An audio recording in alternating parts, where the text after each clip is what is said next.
تو کسی امام کو فالو کریں گے. 4 اماموں سے اگر کسی کو نہیں تو اہل حدیث حضرات کہتے ہیں جب وہ کسی کو فالو نہیں کریں تو آپ کیوں کرتے ہیں؟ وہ مجتہد ہوں گے اس لیے کسی کو فالو نہیں کریں گے.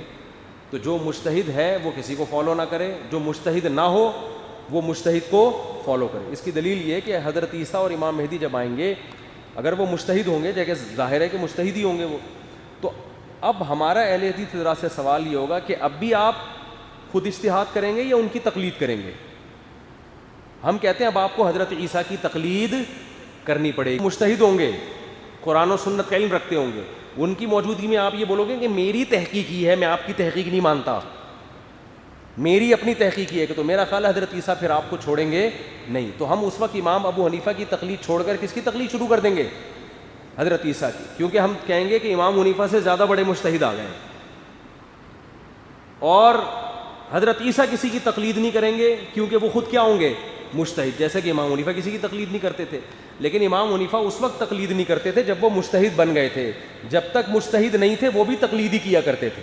اسلام میں آپ کو 2 ہی طبقے ہمیشہ سے ملیں گے, یا تو مقلد یا مجتہد. یا تو خود آتا ہے لہذا ضرورت نہیں ہے, خود نہیں آتا تو اب کسی مجتہد کو فالو کرنا ہے. لوگ کہتے ہیں جب نبی موجود ہیں تو کسی مجتہد کو فالو کرنے کی کیا ضرورت ہے؟ نبی تو موجود ہیں لیکن بنفس نفیس تھوڑی موجود ہیں. نبی کی احادیث ہیں, نبی کا قرآن ہے, اس کو سمجھنا پڑتا ہے. تو سمجھنے والے لوگ الگ ہوتے ہیں اور جنہوں نے پراپر علم حاصل نہیں کیا ہوتا وہ الگ ہوتے ہیں. جن کے پاس پراپر علم نہیں ہوتا وہ ان کو فالو کرتے ہیں جن کے پاس پراپر علم ہوتا ہے. ڈائریکٹ نبی کو فالو کرنا ممکن ہی نہیں ہے. تو یہ صرف الفاظ ہیں, الفاظوں کا ہیر پھیر ہے.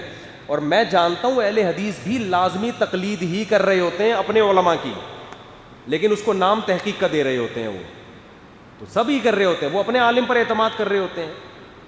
ہر حدیث کی کون تحقیق کر رہا ہوتا ہے بیٹھ کے؟ انہوں نے بتا دیا یہ حدیث ہے, اگلے نے مان لیا. اس کے مخالف حدیث ہے یا نہیں ہے یہ لوگوں کو پتہ نہیں ہوتا.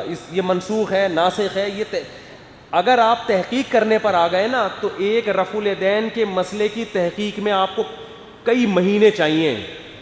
یہ جو لوگ کہتے ہیں نا ہم نے تحقیق کر لی ہے, ان کو میرے پاس لے کر آئیں کبھی, پھر میں بتاؤں گا کی ہے کہ نہیں کی ہے.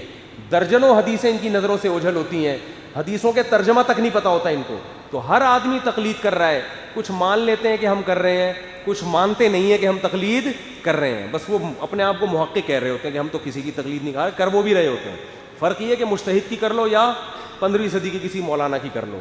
ہم کہتے ہیں جو گزر گئے, جن کو آدھی سے زیادہ امت نے فالو کیا, ان کی کرنے میں زیادہ عافیت ہے. یہ ہمارا اہل حدیث سے اختلاف ہے. معذرت کے ساتھ ہم اسے کہتے ہیں ایکسکیوز می سر.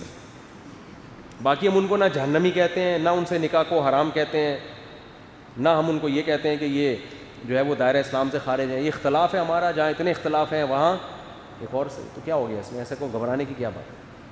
باقی اس میں پھڈے وڈے کی ضرورت نہیں ہے. بھائی ہماری یہ رائے آپ مان لو, ٹھیک ہے, نہیں مانے تو آپ کی مرضی. اس میں پھڈے بازی کی ضرورت ہے. او بھائی یہ پھر وہی مسئلہ آتا ہے نا, پھر تم لوگ بولتے ہو, پھر میں کلپ بناتا ہوں, پھر وہ میرے خلاف کلپ بناتا ہے, پھر یہاں سے کلپ, وہی کلپ بازیاں شروع ہو جاتی ہیں. تو میں تو چاہتا ہوں یہ ٹاپک ختم کرو. تو کہہ رہے انجینئر علی مرزا نے آپ پر پھر تنقید کر دی ہے کہ محرم میں امام علی کی تعریف بیان نہیں کرتے تو شادی کی ترغیب کیوں دیتے ہو؟ یہ کیسا اسلام ہے؟ محرم میں شادی کی ترغیب اس لیے دیتے ہیں کہ لوگ محرم میں شادی کو برا سمجھتے ہیں.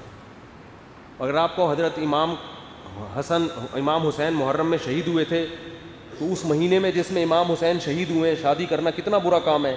تو بھائی یہ والا محرم نہیں تھا جس میں شہید ہوئے تھے, وہ 1300 سال پرانا محرم تھا, اس میں تھوڑی ہوئے ہیں شہید.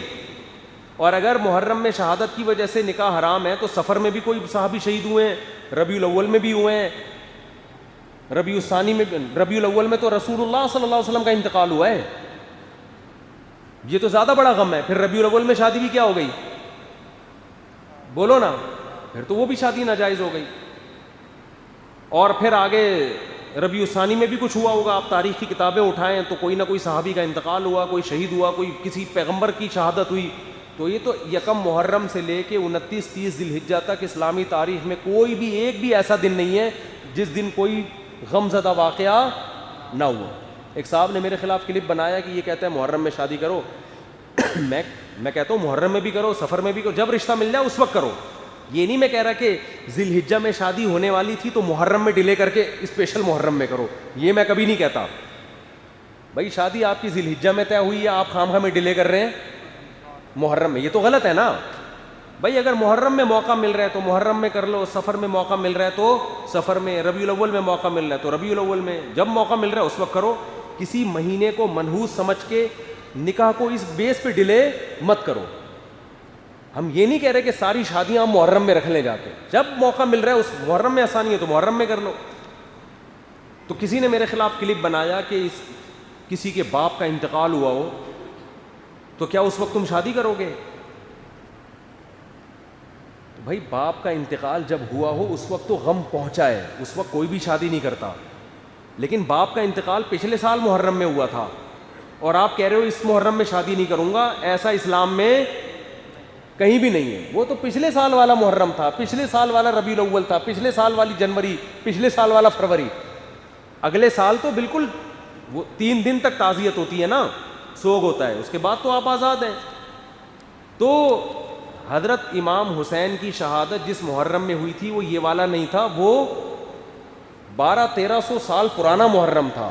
اس میں جب یہ زخم پہنچا تھا امت کو, حضرت حسین کی شہادت ہوئی, اس وقت غم میں اگر کوئی نہ کرے تو بالکل ٹھیک تھا کہ بھائی نبی کے نواسے کی شہادت ہوئی ہے, ہم سے تو روٹی نہیں کھائی جا رہی, ہم شادی کیسے کریں.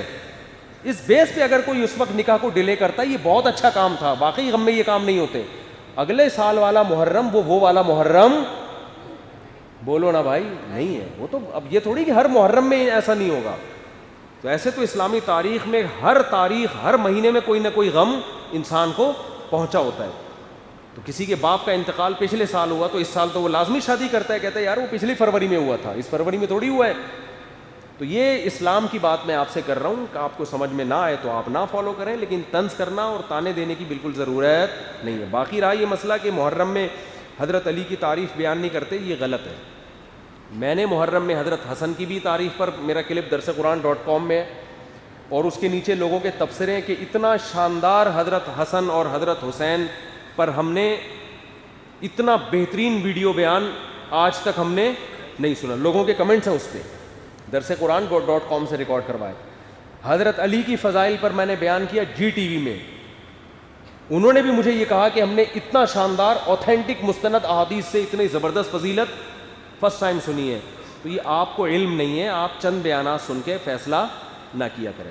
رہا یہ مسئلہ کہ محرم میں آپ پھر بھی اگر یہ تانا دو کہ یہ لوگ محرم میں حضرت علی اور حضرت حسین کے فضائل بیان نہیں کرتے, وہ تو یہ غلط ہے. تو آپ ذرا ان سے بھی تو پوچھ لو نا جن کی آپ حمایت میں یہ بات کر رہے ہو کہ کیا آپ حضرت ابو بکر کے مہینے میں ابو بکر کے فضائل بیان کرتے ہو؟ ہیں بھائی, جس مہینے میں ابو بکر کا انتقال ہوا تو کبھی آپ نے بھی حضرت ابو بکر کے فضائل اس مہینے میں بیان کیے؟ جس مہینے میں حضرت عمر کی شہادت ہوئی آپ نے کبھی اس مہینے میں حضرت عمر کے فضائل بیان کیے؟ ان کو تو ایک لفظ بھی نہیں کہہ رہے ہیں, اور سارا نزلہ کس پہ؟ ہم پہ. اس کا مطلب یہ حق کی بیان نہیں ہے, یہ اصل میں ہمدردیاں کسی اور کے ساتھ ہیں. یہ ٹیکنیکل, یہ مینوفیکچرنگ فالٹ ہے, یہ مینوفیکچرنگ فالٹ ہے. اللہ تعالیٰ عمل کی